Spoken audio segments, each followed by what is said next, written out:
The past 2 years have not been easy for the world's auto industry.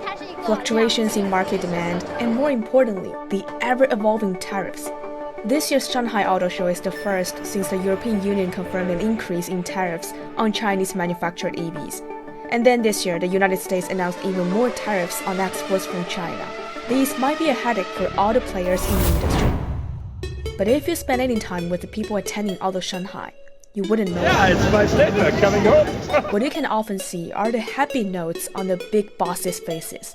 Holger Klein, the CEO of auto supplier giant ZF, has even learned some of the local language. 我很荣幸代表在副集团，在此与各位领导、同仁和记者朋友们交流。 At least enough to start his speech at Auto Shanghai, where he spoke about the city's place in the auto industry. At this pivotal moment in time, we gather at the epicenter of automotive transformation amidst a dramatical changing geopolitical landscape. Auto Shanghai was and is important to the entire industry.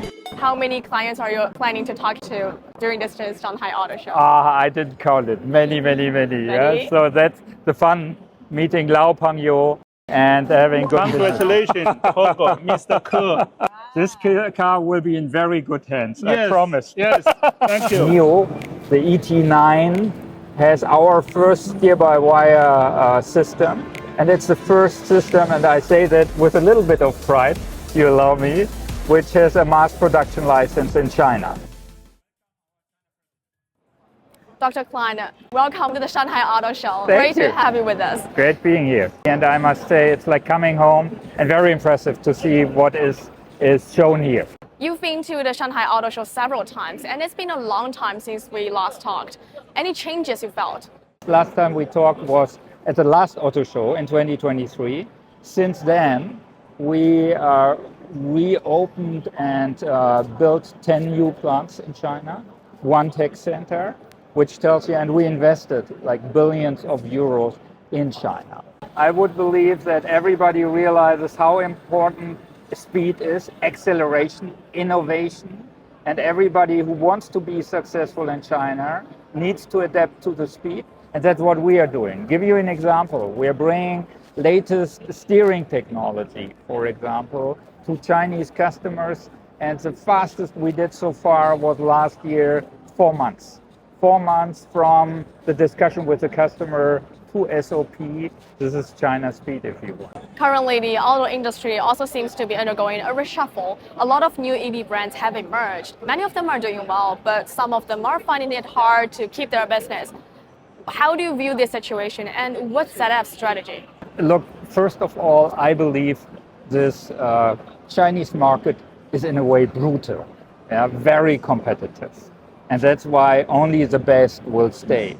And that's why we see it as ZF, as our gym, if you want. If you practice in this gym and you get better and better into good shape, you will be able to compete everywhere.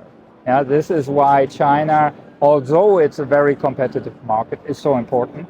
And how do you survive in such a market? You need to localize. You need to have the best talent, and you need to bring the latest technology. And on top of all of that, we are the fourth largest automotive global supplier. But even us, we would say, let's find the right partners to gain speed and to bring the best to our customers. This year, a lot is changing in the world. The US is putting more restrictions and tariffs on EU and China. But meanwhile, the EU has relaxed its stance a bit on China's EV exports. So what's your take on that? And what messages do you think these changes are delivering to the automobile industry?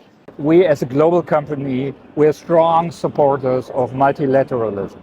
I mean, open free trade is the best which can happen to let the market play out. Who is the most innovative, who has the best cost competition, etc. So that would help us all most. But in fact, we see more and more geopolitical turmoils. I can tell you, I was just a couple of weeks here in Beijing at the China Development Forum, and that was, of course, a big discussion with all the business leaders coming in from everywhere. And I as well have the feeling that there are good discussions on collaboration, cooperation going on, especially between China and the European Union. Dr. Klein, great to have you with us. Thanks for your time. Thank you.